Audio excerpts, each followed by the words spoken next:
자, 다시 한번 읽겠습니다. 사도행전 21장 17절에서 20절까지 다 같이 읽겠습니다. 시작. 예루살렘에 이르니 형제들이 우리를 기꺼이 영접하거늘 그 이튿날 바울이 우리와 함께 야고보에게로 들어가니 장로들도 다 있더라. 바울이 문안하고 하나님이 자기의 사역으로 말미암아 이방 가운데서 하신 일을 낱낱이 말하니 그들이 듣고 하나님께 영광을 돌리고 바울더러 이르되 형제여 그대도 보는 바에 유대인 중에 믿는 자 수만 명이 있으니 다 율법의 열성을 가진 자라. 아멘. 자, 이제 사도 바울이 이제 성령님이 인도하는 대로 예루살렘으로 돌아왔습니다. 이제 예루살렘에 돌아가면은 이제 바울이 잡히고 체포되고 그리고 더 나아가서는 이제 로마까지 한마디로 이제 대법원까지 가서 재판을 받고 이제 옥살이를 한다고 하는 것을 사도 바울이 좀 알아요. 성령님이 알려주셨어서. 자, 그런 각오를 하고 지금 이제 예루살렘에 와서 예루살렘 교회의 담임 목사가 되는 이제 야고보에게 지금까지 3차 전도를 어떻게 했는지 그런 것들을 이제 말을 했어요. 보고를 했어요. 그랬더니 야고보 사도가 너무 이제 마음이 이제 기쁘죠. 좋죠. 기뻐가지고 사도 바울에게 그래 참 잘된 일이다. 그러면서 지금 예루살렘 이 교회 중심으로 해서 유대교도 유대에 있는 우리 그리스도인들이 수만 명이 된다. 이렇게 엄청나게 부흥을 했다 하고 지금 이제 야고보도 정말 충만해지고 신이 나서 사도 바울에게 이제 이 얘기하는 내용이에요. 그러나 거기까지는 좋았는데 그 수만 명이 있는데 그 수만 명이 다 율법의 열성을 가진 자라 이렇게 보고를 해버리는 거예요. 이건 미친 거죠, 사실은. 좀 세게 하겠습니다. 이건 미친 것입니다. 예루살렘 교회가 타락해버린 거예요. 교회는 대형교로 부흥했습니다. 대형교로 성장했는데 이들의 생명과 믿음은 다 팔아먹고 말았습니다.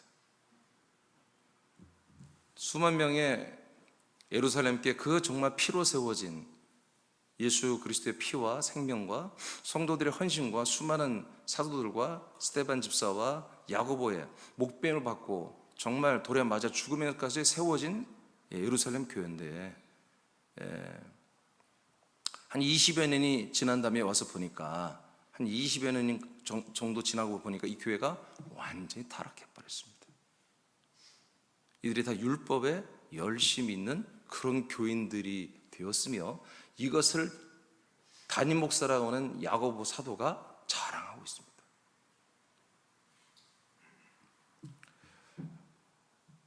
너무나 더 웃기는 것은요, 제가 어느 주석서를 봐도 이걸 문제를 삼질 않아요. 너무 심각한 일인데 호적상 예수님의 형제였던 야고보예요. 지금 이게 장로들을 소집하여 바울의 방문을 맞이했죠. 이곳에서 바울의 전도 보고를 듣고 하나님께 영광을 돌리고 있어요. 야고보는 예루살렘 교회 부흥을 강조하기 위해 유대인들 중에 믿는 자가 수만 명이 있다고 말을 하고요. 이를 더 자랑하고 싶어서 자랑하듯 더 붙이는 내용이 충격이죠. 그것은 이들이 모두 율법의 열성을 가지고 있다라고 하는 거예요. 예루살렘 교회는 심각하게 타락했죠.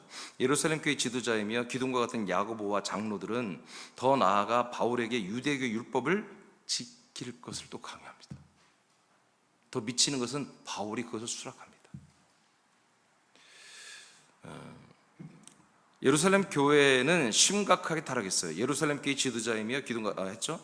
예루살렘 교회는 유대교와 화합을 통해, 그러니까 지금 초창기에 정말 그렇게 핍박과 순교 속에서 엄청나게 부흥했는데 그러나 여러분 알다시피 스데반 집사의 순교 이후에 교회가 완전히 한마디로 이제 문이 닫았잖아요. 예루살렘 교회가 사도들만 남고 다 흩어졌잖아요. 완전히 교회를 문을 닫은 거예요. 너무나 핍박이 심했기 때문에. 근데 그 이후에 예루살렘 교회 한마디로 이제 동향이 이렇게 명확하게 나오질 않았어요. 단지 지금 사도 바울이 이 예루살렘에 오기 전에 그 전에 한번 9년 전에 왔었어. 9년 전에. 9년 전에 왔을 때도 야고보가 담임 목사처럼 있었거든요. 이제 그때는 그 교세가 얼마나인지 그건 잘 안 나오지만 그때는 이렇게까지 심각하지 않았어요. 왜 왔냐면은 이제 뒤에 우리가 보겠지만 사도 바울이 복음을 전하고 교회를 세우고 하는 동안에 문제가 되는 게 뭐예요? 유대교 출신들이 들어와서 이 바울이 세운 교회에 들어와서 자꾸 율법을 또 지켜야 한다고 하는 거예요. 할례를 지켜야 한다고 하는 거예요. 그러니까 이제 여러분 이거는 아셔야 돼요. 최초의 교회들입니다. 우리처럼 이미 수십 년, 수백 년, 수천 년 동안 교회가 있었던 시대가 아니라 단 한 번도 교회가 없다가 새로 생긴 처음 교회가 시작된 시대예요. 그래서 우리보다 교회에 대해서 몰라요. 우리보다 진리의 말씀을 더 모를 수도 있어요. 이 사도들조차도 교회 경험이 없었으니까 처음 하는 거예요. 처음. 사도 바울도 목회를 처음 해보는 것이고, 그리고 목회도 그렇게 오래 한 사람들이 아니에요. 사도들이. 그래서 처음엔 실수할 수도 있어요. 근데 이제 사도 바울은 자기가 봐도 이건 아니다. 우리가 그리스도의 몸 안에 들어왔으면은 이제 그리스도의 몸 안에 새 생명으로 사는 거지 왜 또 율법을 지켜야 되느냐. 이건 아니다. 할례를 지키는 게 아니다. 이렇게 늘 가르쳐 왔는데 워낙 그 세력들이 강하게 압박을 하니까 예루살렘에 가서 사도들에게 이걸 공정을 받아야 되겠다 해서 9년 전에, 지금 이 시점으로 올 때 9년 전에 와서 48년도에 왔어요. 48년도에 와가지고 여기서 공정을 받는데 그때는 승소를 한 거예요. 그래서 이방인들에게 무거운 율법과 계명에 무거운 짐을 지게 하지 말라. 단지 여러 가지 이제 정말 하지 말아야 할 것들, 그런 것들은 좀 기본적으로 지키게 하고 할례나 이런 것들은 굳이 지키지 않도록 그렇게 하겠다고 그렇게 결론을 맺었거든요. 그런데 9년 만에 와보니까 이 대표 목사인 야고보 사도부터 시작해서 모든 그 예루살렘 교회 지체들과 사도들이 전부 다 율법, 유대교와 완전히 화합이 돼 있어요. 화친이 이루어졌다. 화친이. 유대교와 싸우지 않고 이제 유대교와 평화의 시대를 맞이하게 된 거예요. 그래서 유대교를 지키는 거예요. 율법을. 유대교의 성전에서 행하는 것도 가서 하고, 그렇게 짬뽕이 돼버린 거예요. 그러니까 그리스도의 몸된 예루살렘 교회는 사실은 없어진 거예요. 그래서 교인이 날마다 늘은 거예요. 수만 명이.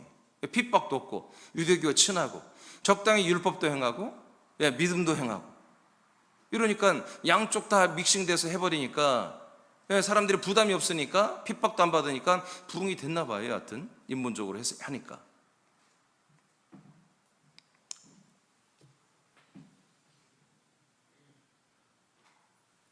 예루살렘 교회는 유대교와 화합을 통해 수만 명의 교세로 성장했지만 그리스도 몸된 교회 차원에서는 예루살렘 교회가 완전히 무너져가며 죽어가고 있었다. 그러나 신선한 생명과 진리의 복음으로 충만한 바울의 방문은 예루살렘 교회가 회개하고 일어날 기회였습니다. 전 그렇게 봅니다. 이 본문을. 그런데 결론적으로는 그렇게 되지 못했습니다. 왜? 바울도 여기 넘어가 버렸습니다. 이 분위기에, 이 대세에 바울도 정신 못 차리고 그냥 여기에 혼합을 해버렸습니다. 자, 갈라디아서 3장 23, 25절을 볼까요? 자, 같이 선포합니다. 시작. 믿음이 오기 전에 우리는 율법 아래에 매인바 되고 계시될 믿음의 때까지 갇혔느니라. 이같이 율법이 우리를 그리스도께로 인도하는 초등교사가 되어 우리로 하여금 믿음으로 말미암아 의롭다함을 얻게 하려 함이라. 믿음이 온 후로는 우리가 초등교사 아래에 있지 아니하도다. 네. 자, 사도 바울이 물론 이제 로마에 가서 감옥에 갇힌 다음에 감옥에서 이제 쓴 내용이지만, 자, 믿음이 오기 전에 우리는 다 율법 아래 매였다. 즉 체포되고 있었다. 거기 결박돼 있었다는 겁니다. 근데 그렇게 결박하고 우리를 정말 저와 사망의 법으로 결박한 법이 율법인데, 아니 이것을 다시 열심히, 우리가 율법이 열심히 있다고 이걸 자랑하니, 와, 이거 정말 바울이 정말 흠이 별로 없는데 여기서 완전히 바울이 흠이 나타나는 거예요. 그렇게 야고보가 얘기할 때 확 깨야죠. 사도 야고보요, 지금 무슨 말을 하는 겁니까 당신? 당신이 예루살렘 교회 담임 목사 맞아요? 담임 목사 내려놓으세요. 그렇게 얘기해야 되는 거예요. 지금 무슨 소리 하고 있는 거예요 지금? 아니 수만 명의 교인들이 율법에 열심히 있다니 지금 무슨 소리 하는 거야? 9년 전에 내가 왔을 때 그 할례 때문에 왔을 때 당신들이 분명히 이방인들은 이거 율법을 지키지 않아도 된다고 그렇게 결정해 줘놓고 지금 율법을 다 지키고 있다고? 그러면서 싸웠어야 돼요. 회개하시오 하고 그때부터 바울이 정말 회개 집회를 열었어야 돼요. 근데 바울이 왜 그러는지 바울이 아무 말도 안 하는 거예요. 바울이 그다음 한참 지나서 이제 로마에 가서 오기에 갇힌 다음에 그 다음에는 이렇게 쓰는 거예요. 자, 우리가 율법에 한마디로 결박되어 있었다 옛날에. 언제까지? 믿음이 우리에게 올 때까지. 그래서 율법은 뭐냐? 우리를 그리스도께로 인도하는 초등 교사가 될 뿐이었다. 우리가 그리스도가 오면, 그리스도가 내게 오면 율법은 더 이상 할 일이 없다는 거지. 아멘? 예, 율법과 계명 더 이상 할 일이 없습니다. 빠져나가 버려야죠. 그리스도가 우리에게 오셨으니까. 그 그리스도를 믿음으로 우리가 믿음으로 의롭게 되기 때문에. 그러나 성경 갈라디아서 계속 뭐라고 그래요? 율법으로는 의롭다함을 받을 자가 없다라는 거지. 그러나 오직 하나님이 약속한 그리스도를 믿음으로 말미암아 하나님이 우리가 아들이 될 수 있기 때문에 그 아들이 되는 자들에 대해서 하나님이 자기의 의로 여기시는 거예요. 할렐루야. 하나님이 우리를 의롭다는 것은 인간의 의를 말하는 게 아닙니다. 하나님의 의로 인정한다는 거예요. 하나님의 의로. 하나님의 의로. 그러니까 완전한 의죠. 이 세상에 하나님의 의가 어디 있겠어요? 이제 하나님의 아들이 되는 자들이 안에서만 하나님이 자기 의로 인정하시는 것이거든요. 그러니까 이건 율법으로는 안 된다는 거죠. 반드시 하나님의 아들 약속하신 그리스도와 오고 그리스도와 연합한 아들들만이 율법이 절대 줄 수 없는 그 믿음과 의를 받을 수 있다는 거죠. 그래서 이제 믿음이 내게 왔음보다 의가 왔으면 더 이상 율법 아래 매여 있는 게 아니다. 그런데 지금 뭐예요? 예루살렘 교회가 그렇게 지금 20여 년간을 엄청나게 부흥하면서 지금 수많은 땅까지 복음을 전하는 그 모체의 교회, 정말 본부 같은 교회가 이렇게 완전히 박살나 있는 거예요. 바울은 자신 스스로가 율법에 대해 죽었고 믿음이 온 이후에는 율법 아래 살지 않는다고 선포하고 있죠. 물론 그러므로 율법의 의무 또한 지킬 필요가 없음을 갈라디아 교회 성도들에게 선언하고 있죠.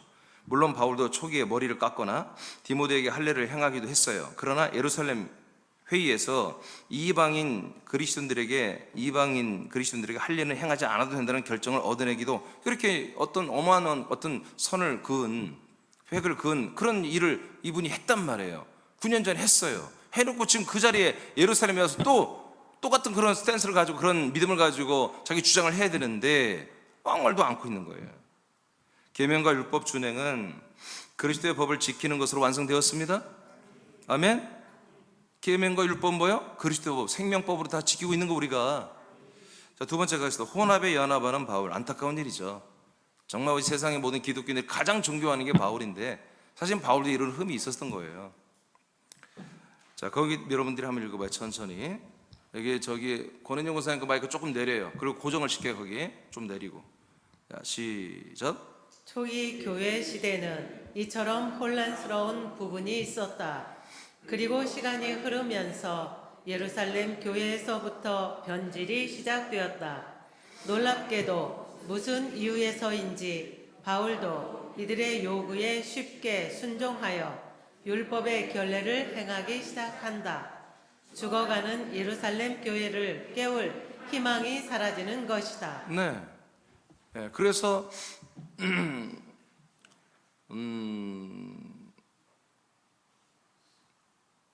600년대 가면요, 이 팔레스타인, 이 예루살렘 중심으로 한 교구가 한마디로 이제 동방 정교회, 서방 동로마 교회, 서로마 교회 이렇게 이제 이 교회가 이제 물론 국가 교회가 두 개로 나눠지거든요. 그때 보면 교구가 원래 초창기 5개였는데요. 이 예루살렘 쪽 교구가 완전히 없어져 버립니다. 완전히 없어요. 이집트 쪽에 있었던 교구도 다 없어져 버리고요.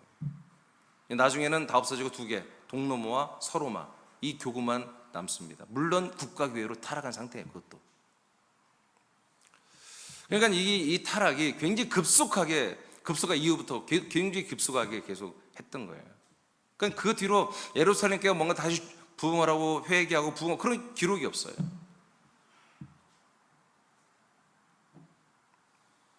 사도 바울은 선교지에서 전도하여 교회를 세울 때마다 문제가 되는 것은 이방인들의 할례와 모세 율법을 지키는 것에 대한 갈등이었죠. 바울은 이 문제를 예루살렘 교회 사도들에게 답을 요청하여 마침내 이방인들에게 이 같은 것을 강요하지 말라는 판결을 9년 전에 받게 되었어요. 아까 말한 것처럼. 자, 사도행 15장 보겠습니다. 19, 20절 시작. 그러므로 내 의견에는 이방인 중에서 하나님께로 돌아오는 자들을 괴롭게 하지 말고 다만 우상의 더러운 것과 음행과 목매어 죽인 것과 피를 멀리하라고 편지하는 것이 옳으니. 네, 이게 이제 결정문이에요. 할례를 해야 되냐 안 해야 되냐, 안식일 등 이런 여러 가지 그런 규례와 율례를 이방인들이 꼭 이방인 그리스도인들에게 지키게 해야 되느냐, 안 지켜도 된다. 단지 우상의 더러운 것, 음행, 목매어 죽인 그 자살한 것들, 또 피를, 그런 것들은 멀리하라. 그런 것들은 기본으로 좀 가까이 하지 말게, 이것만 지키면 된다. 그러나 율법과 할례니 뭐 이런 것들은 안 지켜도 돼 하고 바울의 편을 들어준 거예요, 손을. 아멘. 이게 9년 전에 이 예루살렘까지 먼 길을 와가지고 바울이 이 답을 얻어낸 바울인데, 이 바울이 여기에 전혀 응답이 없다는 거예요. 자, 이후로 9년이 지나 예루살렘에 방문한 바울은 예상하지 못한 결정을 합니다. 자, 이제 오늘 다시 본문입니다. 21장 봅니다. 21, 24절. 자, 천천히 읽으세요. 시작. 내가 이방에 있는 모든 유대인을 가르치되 모세를 배반하고 아들들에게 할례를 행하지 말고 또 관습을 지키지 말라 한다 함을 그들이 들었도다. 자, 이게 누가 하는 말이냐면 지금 야고보 사도가 하는 얘기예요. 야고보 사도가 사도 바울에게 하는 얘기예요. 당신이 이방인들에게 이렇게 한마디로 율법을 지키지 않아도 된다 하고 이렇게 이방인들에게 했다는 거, 지금 여기 이스라엘 예루살렘에 있는 유대인들이 다 알고 있다. 겁주는 거예요. 지금 겁주는 거예요. 아니, 무슨 사도가 이런 말을 하냐고. 그렇지만 당신께서, 바울께서 계속해서 그래도 그리스도의 복음을 전하고 정말 복음대로 잘 가르쳤고 교회를 세운 거, 당신 참 하나님의 은혜고 대단하다, 이렇게 축복을 하고 인정을 해야 되는데, 너 지금 죽게 생겼어, 너 왜 그렇게 하고 다녔어, 마치 그런 표정으로 지금, 이게 지금 유대 바리새인들이 와서 하는 게 아니라 사도 야고보가 하는 얘기라니까. 이걸 다시 한번 읽어봐요. 얼마나 이게 우스운 얘기입니까? 21절 시작. 내가 이방에 있는 모든 유대인을 가르치되 모세를 배반하고 아들들에게 할례를 행하지 말고 또 관습을 지키지 말라 한다 함을 그들이 들었도다. 네, 이렇게 지금 말하고 있어요. 자, 22절 시작. 그러면 어찌할꼬? 그들이 필연 그대가 온 것을 들으리니 우리가 말하는 이대로 하라. 서원한 네 사람이 우리에게 있으니 그들을 데리고 함께 결례를 행하고 그들을 위하여 비용을 내어 머리를 깎게 하라. 그러면 모든 사람이 그대에 대하여 들은 것이 사실이 아니고 그대도 율법을 지켜 행하는 줄로 알 것이라. 정말 웃긴 일이 계속 진행되고 있는 거죠. 그래서 야고보가 이렇게 설명을 하면서 지금 당신이 위험하다. 예루살렘에 있는 유대인들이 정말 너를 지금 죽이려고 하고 있다. 너 당신이 이러고 그대로 있으면 큰일 난다. 그래 내가 한마디로 비책을 말할 테니까 그대로 해라.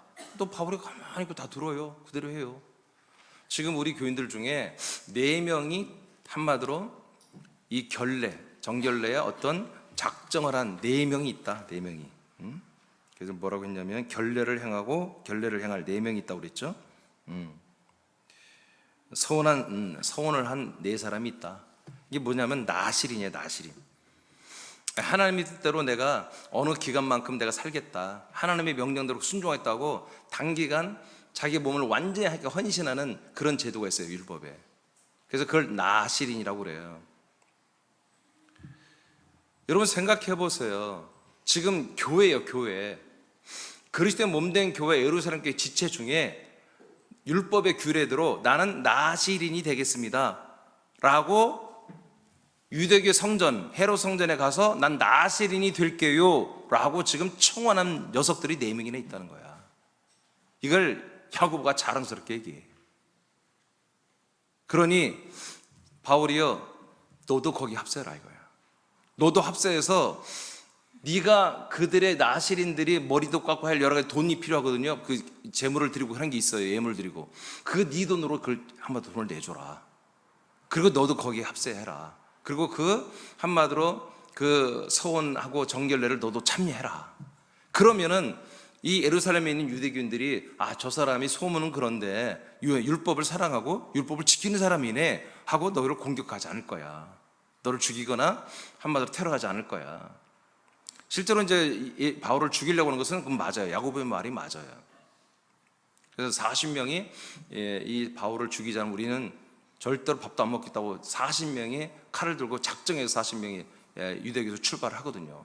조직이 되거든요, 사실. 근데 지금 바울이 위험하다는 것은 사실이지만 그걸 대처하는 방법이 완전히 불신이라는 거죠. 도대체 여기서는 믿음이라는 것이, 생명이라는 것이 하나도 안 보여요. 그 어마어마한 수만 명을 한마디로 교세를 가지고 있는 그 담임 목사인 야고보 사도에게서 도대체가 그리스도의 냄새가 하나도 나지 않는 거죠.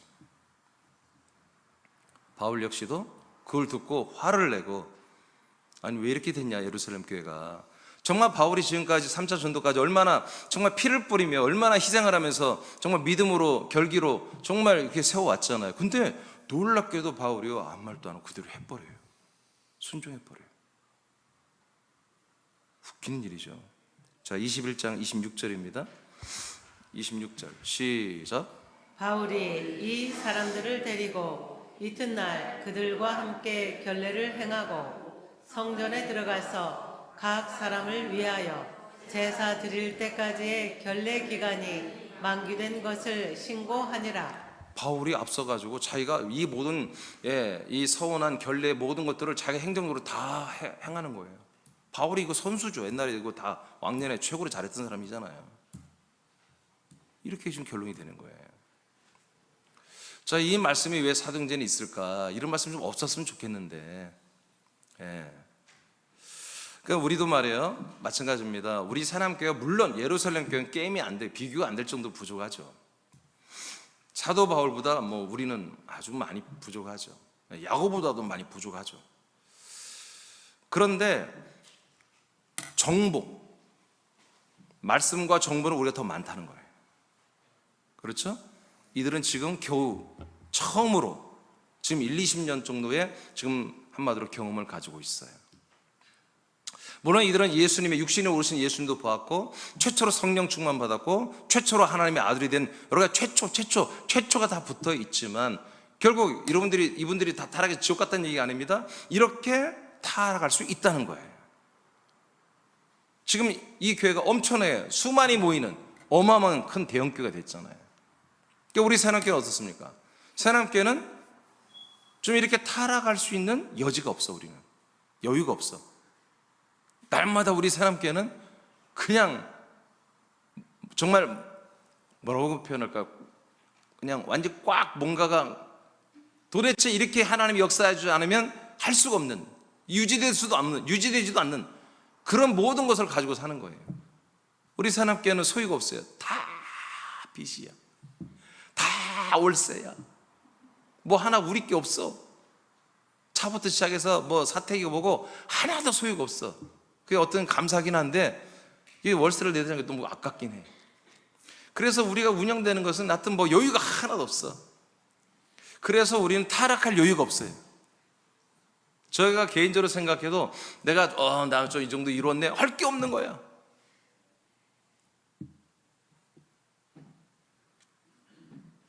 자, 민수기 6장에 등장하는 하나님께 서원한 나시린들이 마지막 단계로 머리를 밀고 7일째 되는 날에 제사장이 속죄제를 드리는 날짜를 받는 과정을 받기위하여 성전에 들어가서 지금 바울이 기다리고 있는 거예요. 지금 율법대로 바울이 거기에 얼굴 뺀질뺀질하게 서가지고 있는 거야. 와, 이거 엄청 창피한 거잖아요. 엄청 창피한 거잖아요.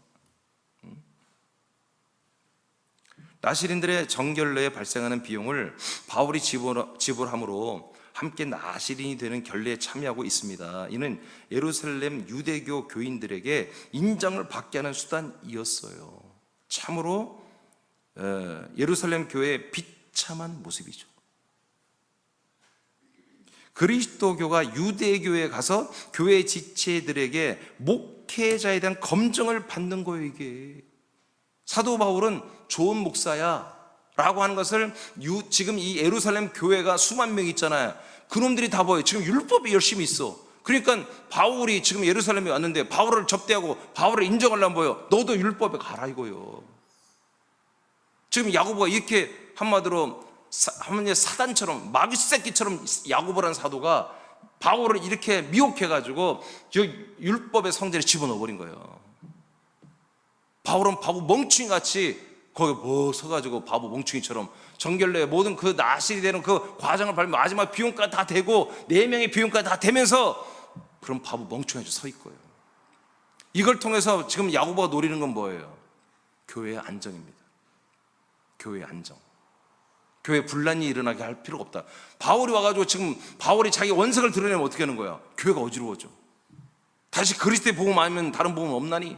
율법을 지키면 안 된다, 지옥 간다, 막 이렇게 원색적으로 지금 바울이 선교지에서 했던 것을 해버리면 예루살렘 교회는 흔들리거든요. 이것이 바로 교회 정치예요. 교회가 커지면 담임 목사가 순수하게 목회하는 것보다 교회를 유지하고 경영하는 차원으로 타락하게 되어 있습니다.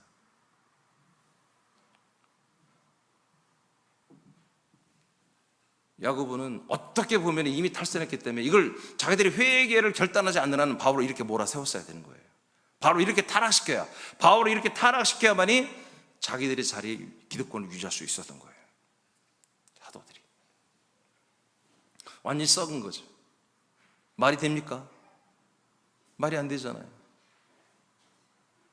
이런 일들이 성경에 나와 있는 게 참 감사한 일이에요. 그래서 우리가 여러분 예루살렘 교회 초대교회를 우상화하면 안 됩니다. 알겠습니까? 우리가 초대교회처럼 되는 것은 맞지만 그러나 이런 모습도 있다는 걸 알고 우리는 경각심을 가져야 한다는 거지. 물론 우리가 전체적으로 보면 우리 초대교회들보다 우리가 더 잘한 것은 아직은 없어요. 별로. 그렇지만 우리는 잘못된 건 하지 말자예요. 더 잘할 수는 없을지 모르지만 잘못된 건 하지 말자. 이들이 실수한 것들, 이들이 잘못한 것들 우리는 절대로 하지 말자는 거지. 여러분 이 모든 평가를 누가 하십니까? 하나님이 하십니다. 지금 이런 예루살렘 교회 모습을 보고 하나님이 얼마나 정말 낙심하시고 얼마나 분노하시겠어요. 하나님이 적어도 이때부터 어쩌면은 그리스도의 몸된 교회로 아니라고 하나님 인정하고 성령이 이 교회를 떠났을지도 몰라요. 아니 이게 무슨 교회입니까?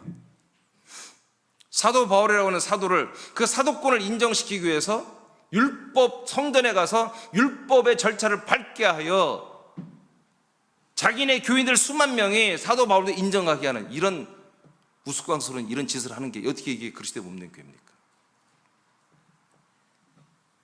그리고 야고보는 자기가 담임 목사의 기득권을 계속 갖게 되고 그 외에 지금 눈 한마디로 얼굴도 비치지 않고 숨어있는 지금 다른 사도들 바울이 왔다니까 지금 오긴 왔는데 말도 안 해.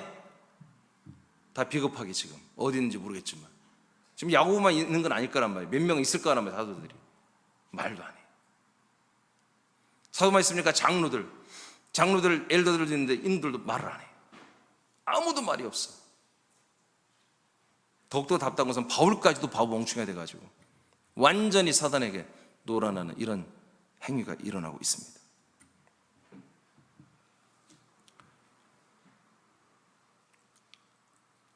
야고보가 바울에게 이것을 요구한 것은 유대교의 반감 때문이었습니다. 그러나 교회의 대세를 따르는 면도 있습니다. 수만 명의 유대교 출신 교인들이 모두 율법의 열성을 가졌는데 율법을 폐기한 바울을 보게 되면 반대가 심하고 교회 지도부에 대한 불만이 생기고 교회 문제가 생길 두려움 때문에 바울을 회유한 것입니다. 자신들이 세운 교회의 전통과 대세를 따르라고 강요하는 것입니다. 교회가 대형 교회가 될 때 생기는 문제들이죠.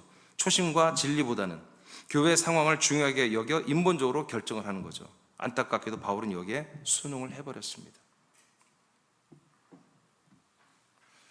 우리 새남교는 아직 이럴 염려가 전혀 없죠. 우리 대형교회 돼본 적이 없으니까. 중형교회도 아직은 돼본 적이 없으니까 이렇게 염려할 것은 하나도 없지만 그러나 지금부터 우리는 이 초심과 이 진리 안에 있는 이 정말 이 복음과 이 진리를 우리는 끝까지 지켜야 한다는 거죠. 절대로 이것을 우리는 흐릿하게 해서는 안 된다는 거예요. 상황과 환경과 어떤 여건에 따라 우리가 바뀌어서는 안 된다는 거죠. 끝까지 믿음을 지켜야 하는 거죠. 과거의 바울은 이와 같은 율법과 혼합된 교인들의 눈치를 보는 베드로를 책망한 적이 있어요. 한번 보세요. 갈라디아 2장 11, 13절. 자, 시작. 게바가 안디옥에 이르렀을 때 책망받을 일이 있기로 내가 그를 대면하여 책망하였노라. 야고보에게서 온 어떤 이들이 이르기 전에 게바가 이방인과 함께 먹다가 그들이 오매 그가 할례자들을 두려워하여 떠나 물러가매 남은 유대인들도 그와 같이 외식함으로 바나바도 그들의 외식에 유혹되었느니라. 아멘. 안디옥에서 베드로가 와 있을 때 베드로가 이방인들과 같이 음식을 먹고 있는데 예루살렘 교회 담임 목사님 야고보가 또 여기로 온 거예요. 오니까 베드로가 황급하게 자리를 뜨고 도망간 거예요. 왜냐하면 이방인들하고 음식 먹는 게 율법에는 그게 안 되거든요. 그러니까 이제 뭐 너무 웃기죠. 그러니까 막 목숨 걸고 막 숨겨면서 보험자라고 하는데 또 율법을 이렇게 막 지켜. 근데 이해를 좀 우리가 해야 할 게 이분들이 일평생에 태어나서부터 난 이제 8일 만에 할례도 받고 하면서 완전 율법 속에 살았던 사람들이에요. 그러니까 뼛속까지 율법이 들어와 있어. 그런데 이게 우리처럼 그때 이 신약 성경이 없는 시대에 아직. 그래서 이 율법과 지금 이 그리스도의 복음으로 사는 이런 정리가 되긴 됐는데 왔다리 갔다리 하는 시대예요, 사실 좀. 근데 이왕이면 정확하게 이게 분류가 돼 있었어야 돼. 사실 돼 있었어요. 돼 있었는데 뭐야? 상황에 따라 이들이 흔들렸다는 얘기지. 그래서 베드로가 여러분 사도행전 10장에 보면은 고넬료의 집에 가서 여러분 전도하고 성령 세례가 임하게 하죠. 그것도 보고를 할 때 뭐야? 눈치 보고 보고하잖아요. 왜? 이방인한테 했으니까. 그것도 뭐 눈치 보면서 보고하니까 그제서야 사도들이 이러고 듣다가 하나님이 하신 거네. 뭐 인정. 그래 이번에 인정해. 조심히 앞으로. 왜 그렇게 보호를 한다니까요. 그러니까 우리가 생각하는 그 초대교회, 그러니까 지금 제가 말하는 이 21장에 나오는 이 내용을 지금 개신교는 문제를 삼지 않는다고요. 무슨 말 아시겠어요? 너무나 우스운 일이 바울이 이렇게 하니까 제가 아는 어떤 목사님도 바울처럼 나도 머리를 밀어버렸어. 진짜로 바울처럼 한다고 머리를 밀어버렸다니까. 이게 무슨 은혜고 이게 뭐 정말 하나님의 결단이고 뭐 하나님 뜻대로 하는 그런 결단인 줄 알고 머리를 밀어버렸다니까요. 내가 아는 목사님 한 분이. 아니 왜 안 웃어? 웃어야지. 뭔 말인지 몰라요 지금? 그래서 이게 은혜예요. 지금 바울이 이렇게 가서 막 성전에 가서 막 서원하고 막 이렇게 머리를 밀고 막 이렇게 하니까 오 사도 바울은 역시 달라. 머리를 밀고 막 결단했어 막. 나는 그 머리를 난 밀 수는 없을 텐데. 근데 용감한 내가 하는 목사님이에요. 원래 성격이 용감해. 그 양반 확 밀어버렸다니까. 그래서 중처럼 오고 나왔어. 그래서 외면하니까 나도 사도 바울처럼 결단했다 이거. 솔직히 고백하면은 그 아주 오래된 한 30년 전 얘기예요. 거의 막 27년 전 얘기예요. 나도 그때 뭔 얘기인지 몰라가지고 대단하다 그래서 나도 속으로 솔직한 얘기로 그때 전도사 했을 거야 아마. 응? 아주 우리 감독이 유명한 사건이에요. 우리 감리교는 이렇게 진급제도가 있고 이런 게 굉장히 엄격해요. 그래서 다 이렇게 그 뭐라고 그래? 필기시험 말고 뭘 보는 거 뭐라고 그러죠? 면접을 해야 돼. 우리 면접을 계속 매년마다 통과해야 돼. 근데 머리를 밀고 온 거야. 면접관 심사위원들이 깜짝 놀라가지고 본인이 머리가 없는 애는 아닌데 일부러 밀은 거야. 그래서 너 어떻게 된 거냐? 왜 너 중처럼 머리를 밀고 왔냐? 그랬더니 내가 나도 사도 바울처럼 열심히 목회하려고 확 밀어버렸습니다. 더 놀라운 것은 모든 심사위원들이 오 나도 그때 전도사라 뭘 몰랐으니까 오 그랬는데 모든 심사위원도 막 오 그래. 그래서 그 사건이 지금 우리 감독이 굉장히 유명한 사건이에요. 근데 몰라. 지금도 몰라. 근데 지금도 몰라. 지금도 그게 오 대단하다. 여자 목사가 깎았으면 더 그랬을 거야 아마. 근데 제가 이런 것들이 너무나 성경이 보면서 하여튼 너무나 앞뒤가 안 맞는 것들이 많아서 하는 가운데 제가 이제 98년 된 이것들을 완전히 다 알게 되었죠. 자, 하나님께서 오늘 우리에게 왜 이런 말씀을 주실까? 바울이 이렇게 율법을 한마디로 어기는 듯한 그런 책망을 받을까봐 외식하며 도망가며 이렇게 뭐 이중적인 모습을 보고도 제가 책망한 사람이 자기는 뭐요? 똑같이 그 이상으로 지금 한마디로 나시린이 되는, 머리 물고 나시린이 되는 이런 율법의 하반으로 정결례를 향하고 있단 말이에요. 우리들은 이와 같은 실수를 해서는 안 됩니다. 우리는 지켜야 됩니다. 새남교회는 규모는 작지만 하나님이 기뻐하는 그리스도의 몸된 교회의 본질을 우리는 지켜야 됩니다. 하나님의 기쁨이 되지 않겠습니까? 우리가 아직은 규모로는 많이 진흥하고 번성하지 못했지만, 그러나 우리가 지킬 수 있는 것보다 우리가 적기 때문에 더 지킬 수 있는 것보다 본질을 지키는 거죠. 이 진리를 지키는 거죠. 이 생명을 지키는 것입니다. 이거는 조금도 변질을 안 시켰잖아. 우린 변질시킬 힘도 없지 뭐. 지금 본질을 다 지켜보지도 못했으니까 계속 지켜나가야 되는 거지. 여러분, 그래서 우리는 겉모습을 들면 안 됩니다. 여러분들이 말씀을 좀 알고 저를 통해서 이 진리의 말씀, 생명의 말씀을, 하나님의 비밀과 그 비밀 중에 비밀까지 다 여러분 알았잖아요. 그 알았다고 되는 게 아니라 그렇게 지키며 살아야 됩니다. 절대로 변질을 시키면 안 됩니다. 디모데후서 2장 보고 마치겠습니다. 20에서 21절입니다. 시작. 큰 집에는 금그릇과 은그릇뿐 아니라 나무 그릇과 질그릇도 있어 귀하게 쓰는 것도 있고 천하게 쓰는 것도 있나니, 그러므로 누구든지 이런 것에서 자기를 깨끗하게 하면 귀히 쓰는 그릇이 되어 거룩하고 주인의 쓰심에 합당하며 모든 선한 일이 준비함이 되리라. 다시 한번 크게 선포하고 마치겠습니다. 시작. 큰 집에는 금그릇과 은그릇뿐 아니라 나무 그릇과 질그릇도 있어 귀하게 쓰는 것도 있고 천하게 쓰는 것도 있나니, 그러므로 누구든지 이런 것에서 자기를 깨끗하게 하면 귀히 쓰는 그릇이 되어 거룩하고 주인의 쓰심에 합당하며 모든 선한 일에 준비함이 되리라. 네, 우리 새남교회는, 저와 여러분들, 우리 새남교회는 하나님이 어떤 그릇으로 우리를 만들었는지 우리는 모릅니다. 그러나 분명한 것은 그릇은 그릇이에요. 하나님이 사용하려고 만든 그릇이죠. 근데 하나님의 이 그릇을 우리 이제 만든 목적보다 하나님의 선하신 일에 쓰임받게 하려고 만들었어요. 근데 어떤 그릇이 쓰임받는다? 깨끗한 그릇이 쓰임받는다. 깨끗한 그릇이, 하나님이 언제든지 그 그릇을 쓰려고 한마디로 선한 것들은 항상 대기 0번으로 대기조로 놓고 있다는 것이죠. 그래서 우리 새남교회는 아직 우리가 최선을 아직 뭐 다 했지만, 여하튼 뭐 아직 우리가 볼 때, 하나님 볼 때도 아직은 큰 열매가 많지는 않잖아요. 그렇지만 뭐다? 우리는 이 본질을 지키며 깨끗하자는 거죠. 깨끗하자. 더럽혀지지 말자. 그래서 우리가 이 깨끗함을 잘 유지하며 우리 최선을 다하고 우리가 순종하는 모습을 보일 때 하나님이 결정하는 거 아니겠어요? 3일째 예수님이, 머리 대신 예수님이 결정해서, 야, 이제는 새남교를 써야 되겠다. 이제는 새남교를 사용해야 되겠다. 서울 새남교를 사용해야 되겠다. 거처 새남교를 사용해야 되겠다. 군산 새남교를 사용해야 되겠다. 할렐루야. 그럼 그렇게 왜 새남교는 뛰어난 자도 별로 없고, 뭐 전도도 잘 하지도 못하고, 그렇지만 변질은 안 됐어.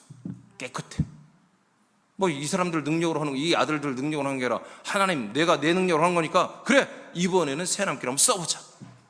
주님이 그렇게 결정하시면 그때부터 뭐예요? 수많은 사람들을 새남교회에 맡기시는 거죠. 이번에 새벽에 이제 여러분 오신 분들은 알겠지만, 요단강을 건너서 이 땅에 들어올까지 어마어마하게 어렵습니다. 엄청나게 어려운 거예요. 이 시대 똑같이 적용되고 있어요. 그러니까 어느 하나님께서 준비된 땅을 이렇게 깨끗한 땅, 선한 그릇으로 준비된 땅, 그리스도의 선한 깨끗한 그리스도의 몸으로 우리가 더럽히지 않은 그리스도의 몸된 교회, 그런 교회로 뭐예요? 사람들을 보내지 않겠습니까?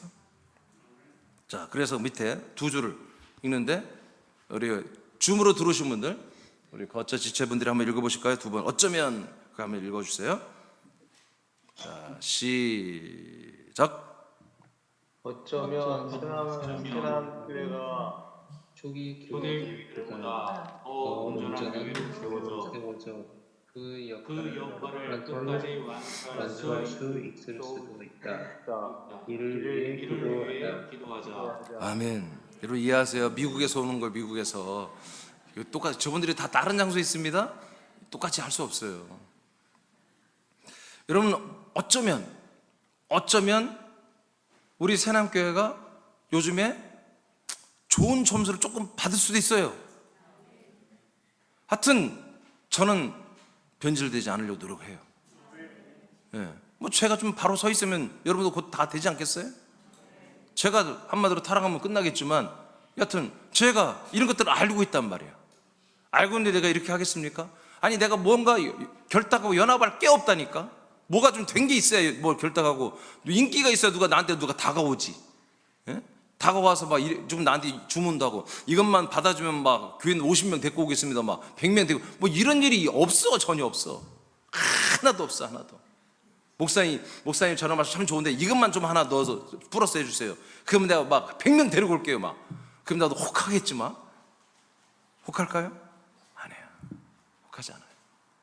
절대로 이 그리스도의 복음, 이 진리를 변질시킬 수가 없습니다. 우리 끝까지 이렇게 가시기 바랍니다. 예, 오늘 우리가 기도하는데 자, 기도 제목 다 같이 읽어보세요.